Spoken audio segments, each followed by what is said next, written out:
This is Coach Reggie, and I'm the host of the Next Level Podcast. The Next Level Podcast is where we spotlight athletes from the Galveston County area because they're playing the game at the next level. And today, we don't have one athlete, we actually have two, because I could not choose, my coaches couldn't choose which one had the best stats. So we was like, hey, we'll bring both in because both of them have exceptional stats for this past week.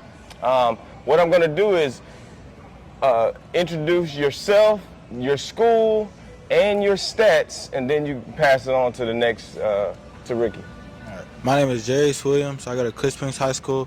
This past Friday, I had 7 catches for 212 yards and 1 touchdown and a half. My name is Ricky Green. I go to Texas City High School, and I had a pick 6, game winning, 4 tackles for lost, and a fumble recovery.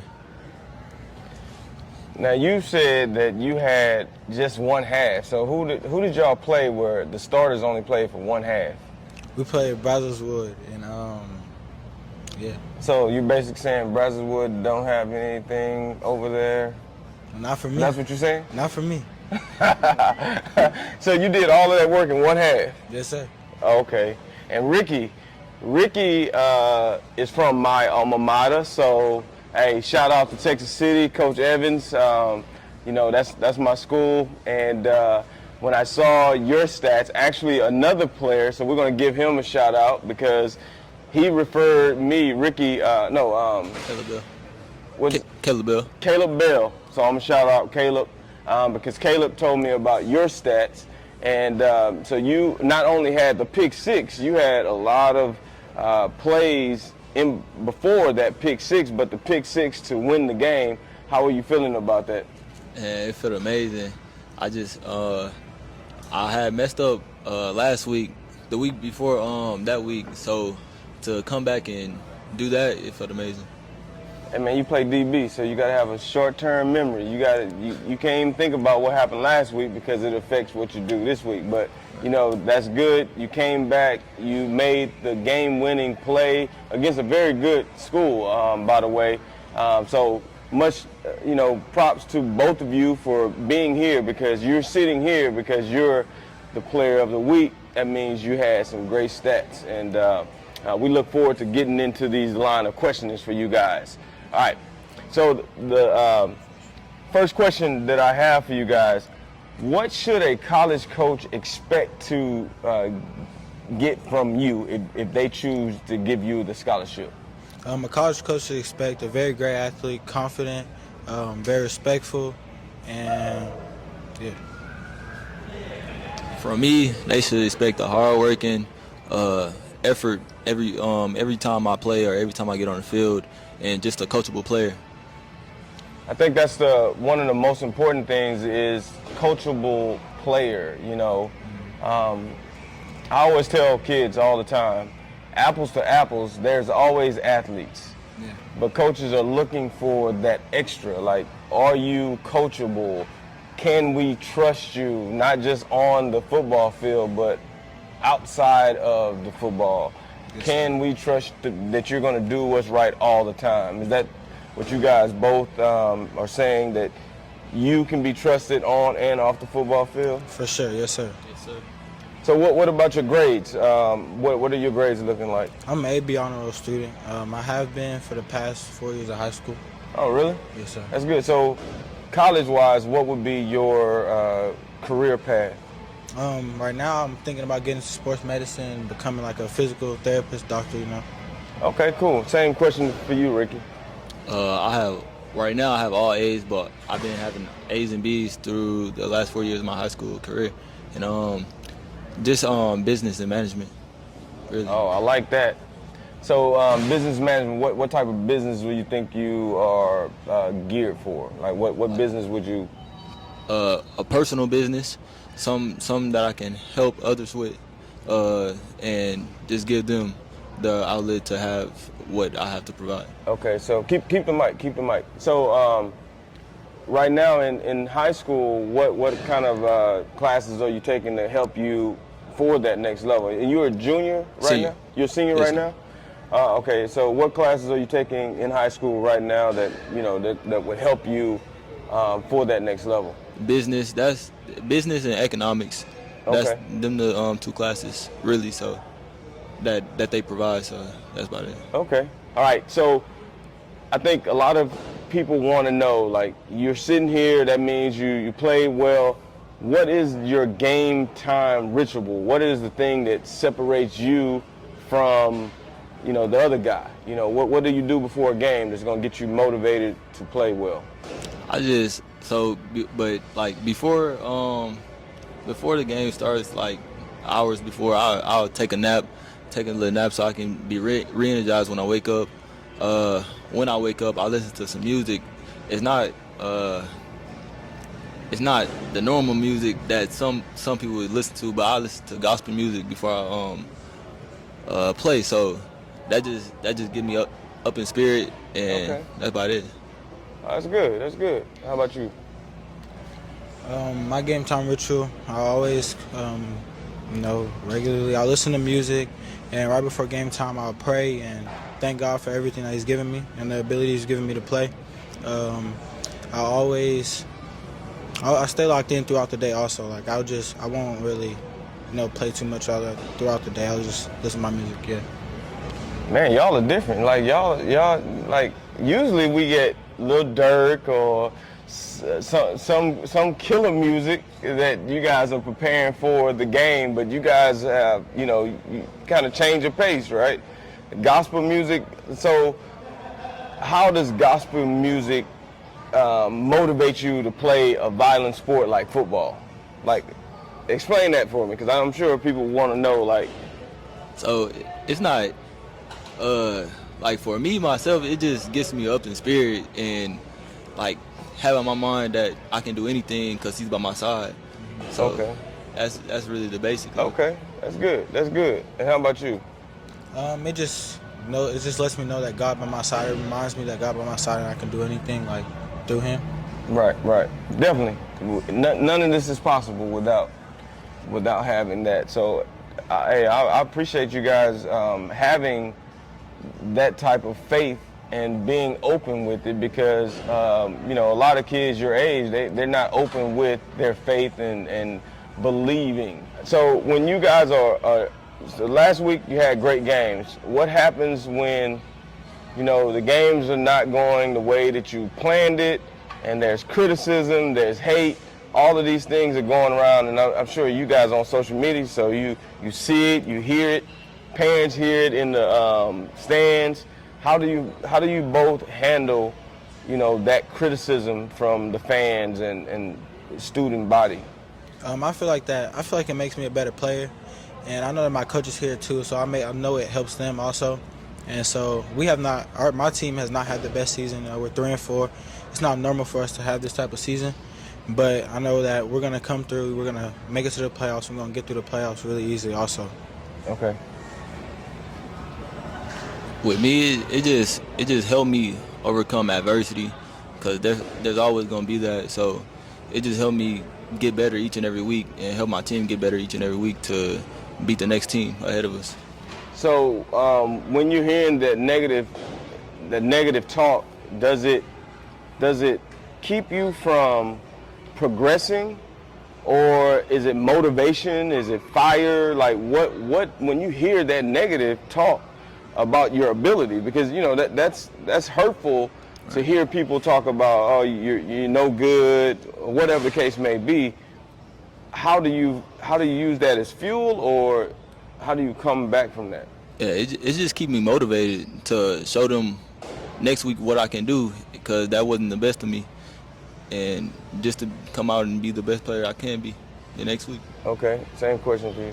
Yeah, I just feel like it makes me a better player. I feel like that it motivates me also, and I know what I can do. I know my ability, so whatever they say does not affect me at all. So when your parents are in the stands, do they ever come home and say, "Did you hear these people in the stands? What they were saying?" Do you guys ever have that conversation with your parents? My parents know that I'm very confident in what I'm able to do, so they don't really come to me about it. They know that I hear it also. So Really? Same with me. They'll tell me, but it'll just be I know what I got to do. I know what I got to fix. How long have you guys been playing football? I've been playing football since I was 5 years old. 5. Okay, how about you? Since I was in 6th grade. 6th grade? So can you tell everyone your most memorable play from Little League to now in high school? Can you remember the play that stuck with you the most? Maybe it's your first touchdown or whatever the case may be for you. My most memorable play was last year. We played Dickinson. I just transferred from Dickinson to Clear Springs. Oh, okay. So it was very special to me. It was like one of the first drives. We ran a trick play versus Dickinson. Like it was a double pass. Ashton threw me the ball, and it was very memorable for me because it was my first varsity touchdown also. So and it was against the team that I just came from. So it meant a lot to me. So yeah. That was like a get back at them because I like Dickinson. You know, I've been working with a lot of guys over there. I think all of these programs, I think Dickinson has a great program. I think Clear Springs has a great program. But the thing that y'all still live off of pass, I think. Yeah. Do you feel that in the locker room? Yes, sir. Yeah. And you can't live off your past because it's new. Every year is new. Yeah, you got to have that short-term memory. You can't remember like what you did 2 years ago. Every year is different. But yeah, I get that. How about you, Ricky? I'd say my most memorable play was last week's play because so for the first 2 years of high school, I was playing running back, and my third year, junior year, I'm playing both sides, and I'm just now getting into cornerback. So the play I made last week, it wasn't the type of play I'll make as a running back, and it just felt totally different. Yeah. That adrenaline. That's a crazy 95 yards. That is crazy. So what's your 40? Because obviously nobody caught you. So it's like 4-4. 4-4? Yes, sir. Is that laser or is that clock? Clock. Okay, so that's you know laser is different than clock. So yes, sir. What type of leader are you? Because playing DB, your mindset is different than running back. What's your leadership qualities? I'm more of a action type of leader, like doing things that I know that would help my team and get their morale up. But when I need to speak, I'll speak. But most of the time, I'm more of an action type player. Okay. Type of leader. How about you? I'm more of an action leader also. I'm not very vocal at times, but when I need to be, like you said, when the team needs to be led and no one else is stepping up, I'll step up and just be what the team needs like a leader. Yeah. So what do you guys think from a leadership standpoint? What do you think your teammates need the most? Is it lead by example? Is it mixed? Or is it like they need somebody to get up in their butt when when you're not playing at the level that you're capable of playing at? Do you feel like sometimes you need to be more assertive? Yeah, if I know if I'm not playing my best and not playing how I should be playing, and yes, I need to be a vocal leader to get my team up. And I know when I'm down, I notice that like my team is down also. So I know that like when I am down, I need to be more vocal and get my team up. How about you, Rick? I say I'll push more motivation into them because with my team we lead out of each other energy. Because like we're really close together in a family, so when one's down, we're all down. But so we just gotta keep encouraging each other to be play how we know we can. Right. So speaking on recruiting and coaches seeing you, how is the recruiting process going for you right now? Since you're a senior right now, so. For me, I don't really have too many people looking at me. Well, really none that I know of. Okay. I don't have many looking at me. So. How about you? Yeah, I'm the same way. I have 2 NAIA offers, but yeah, that's it really. So let me ask you guys, when did you come to the decision that like I want to play at the next level? Like when did that happen? Really a long time ago. Like I've been working, and I've been really wanting to be at a college level. Okay, how about you? Last year, 707, I really like felt that I had the talent for it, and if I just kept working, that I could play at the next level. Whatever I can do for sure, I'll definitely, whatever coaches I know, I'll retweet you guys' stuff. I'll send it out to coaches that I know. But at the end of the day, don't look for, it's got to be D1. Just look for an opportunity, somewhere where you can go that the coaches like you can play, you can grow as a player because you both hadn't even reached your full potential yet. And then you go to that place, and next thing you know, you end up wherever it is that you want to go. Right? How is your goal setting? I have really a mixed goal setting, so I'll write my goals down, but like at the end of the day, I'll just pray about it and keep it in my head, just to have it refreshed on my memory, just to keep striving for that goal each and every day. Okay. So you write yours down. Yes, right? sir. Yeah. I have more of a memory set goal setting. I pray about mine every night. What I want and what I know I can have, and I know what God has set for me. God gives you whatever you want because it's already inside of you, right? You just got to meet Him there, right? He's put everything in you that you need to be successful. When we're talking about goals, most guys' goal is to play in the NFL. Is that your goal? Overall, yes, that is my goal, but I know that the NFL does not last forever. I want to also get a degree, and I want to do other stuff also. Okay. That's really my main go-to goal too. But as he said, don't always last forever. So I just want to be in a good spot to help my family and help my mom. That's good. I look at it like this. Set those goals. Set the bar high. As long as you understand that there's a possibility that it may not work, but you have a plan B, and you're actively working plan A, and then you work plan B. Plan B is this. I'm going to give you guys some game. Plan B is when you're in college, you're networking, you're meeting people, you're shaking hands. That's plan B. What team would you like to play for? NFL? In the perfect world, your draft night is, you got draft in April, and you're waiting, and you know that you're going to get drafted. What team is that for you? Steelers. Steelers? Yes, sir. Okay. What about you? I really don't know. Probably. See, you gotta know these things, man. Do y'all watch football? Yes. I don't watch a lot of NFL football. I watch a lot of college football though. Okay. So what team drafts you? I said Jets.